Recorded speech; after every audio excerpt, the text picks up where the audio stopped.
Tips de ultrasonido. Les vamos a enseñar muchas cosas de ultrasonido a partir de ecografías totalmente inútiles. Para quienes aún no me conocen, soy Gonzalo Ernesto Díaz Murillo, doctor en Medicina y Cirugía de la Universidad Nacional de Colombia, especialista en ultrasonido desde hace ya casi 44 años. Toda esta experiencia se las vamos a dar a ustedes, pero les vamos a enseñar a partir de ecografías mal hechas para que ustedes puedan corregirlas. Primero que todo, es muy distinto un ultrasonido, POCUS, a una ecografía común y corriente hecha, por ejemplo, por un radiólogo. Radiología no es ultrasonido. Aquí tenemos un ejemplo. Este es de un paciente que yo he visto a quien le envié una ecografía de riñones, o sea, prácticamente de vías urinarias, con ultrasonido POCUS. Bueno, no les voy a decir nombre ni nada de eso, sino vamos a comenzar por los datos esenciales. Primero que todo, la información clínica es indispensable para el ultrasonido POCUS porque es donde ustedes se tienen que aprender cuál es la información del paciente que les va a ser útil. En datos clínicos, dice control. ¿Control de qué? Dato clínico es, por ejemplo, tuve una nefritis, tengo sangre en la orina, me sale sangre en el semen. Esos son datos clínicos. Aquí dice control, no dice nada. Estudios anteriores, no presenta. Claro que presentaba, de hecho yo le había encontrado una nefritis bilateral y por eso le pedí este examen. Ahora, nos dice en el título del examen, ecografía renal y de vías urinarias. Dice, ambos riñones presentan localización, tamaño y cogenicidad normales con adecuado grosor cortical y buena diferenciación corticomedular sin evidencia de lesiones focales intraparenquimatosas. Para mí esto es un error. ¿Por qué? Porque es gasto de tiempo y de papel y de lo que sea innecesarios en decir lo que no tiene el paciente o lo que no encuentran. El error aquí es básicamente decir lo que no es necesario. Ustedes deben poner en un reporte ecográfico los datos positivos, no los negativos. Lo mismo que cuando se hace la historia de un paciente. Lo que dicen, no tengo dolor, no me duele, no aparece sangre, no nada, eso no es necesario. Lo que hay que poner es lo que tiene el paciente, que son los datos positivos, y eso es lo que nos sirve para el diagnóstico. Dice también las dimensiones de ambos riñones, bueno, eso está muy bien. Dice, sigue diciendo lo que no hay. No hay evidencia de hidronefrosis ni imágenes cálcicas intrarrenales menores de 2 milímetros. En realidad el tamaño de las calcificaciones no tiene que ver aquí para nada en lo que van a ver.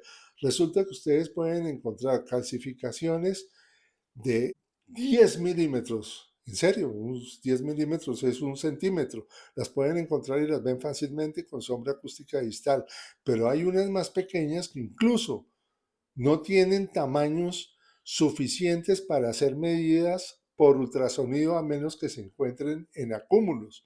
Cuando se juntan las imágenes cálcicas se pueden ver, pero no necesariamente quiere decir que el tamaño de un cálculo, por ejemplo, equivale al tamaño de lo que ustedes están viendo, porque puede ser de menor tamaño, pero en conjunto. Entonces esto no nos da datos útiles. Dice también otra cosa que no tiene, espacios perrenales libres. ¿Para qué, hombre? ¿Qué objeto tiene poner esto? Gasto de tiempo innecesario de papel y de ustedes o de las personas que van a leer el estudio para saber qué tiene el paciente, porque como verán adelante no dice nada en el diagnóstico. Dice, cavidad vesical de adecuada planificaicón.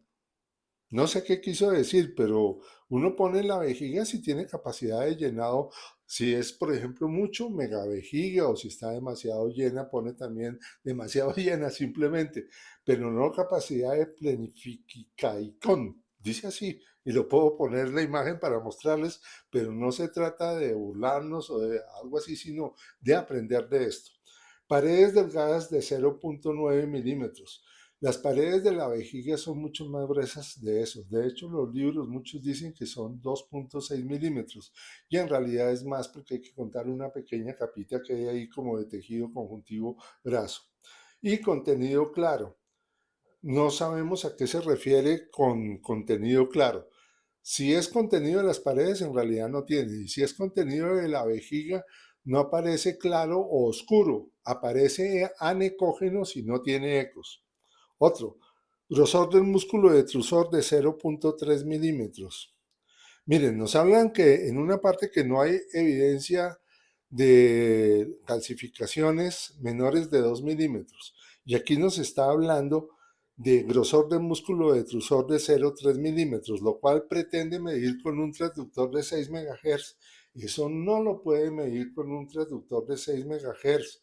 Y con uno lineal de alta resolución, que hablaríamos al menos de 12 MHz, tampoco lo puede medir porque no va a tener la profundidad suficiente. Esto es imaginación.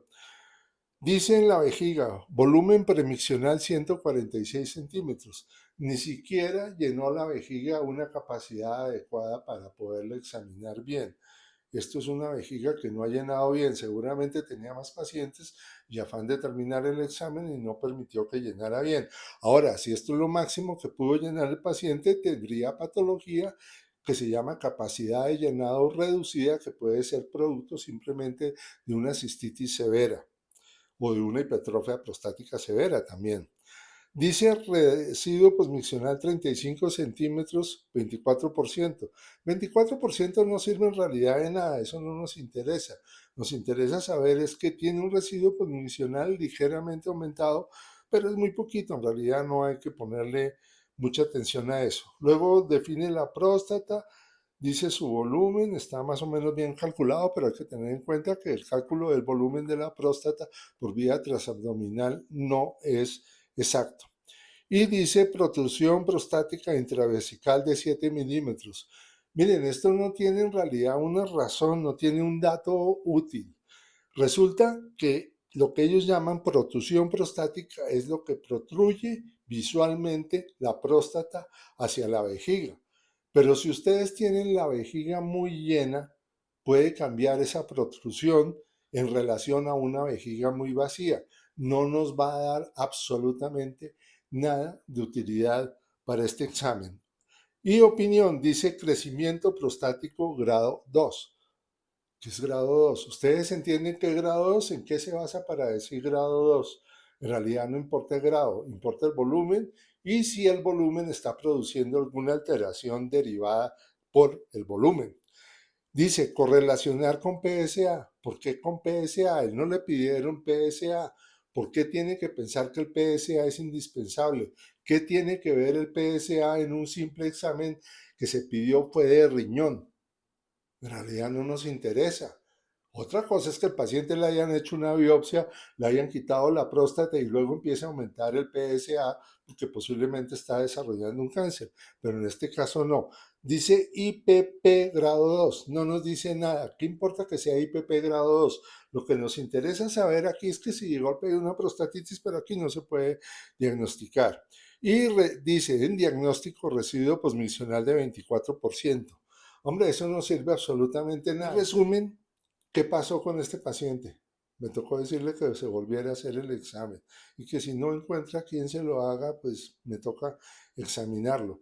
Si hay alguna pregunta en relación a esto, nos pueden preguntar aquí. Si quieren proponer nuevos métodos de estudio de ultrasonido, lo pueden hacer en nuestra sección de miembros, donde pueden discutir esto con otros médicos. Pero esto es solo para enseñarles. Si algo no quedó claro, nos pueden preguntar aquí en los comentarios.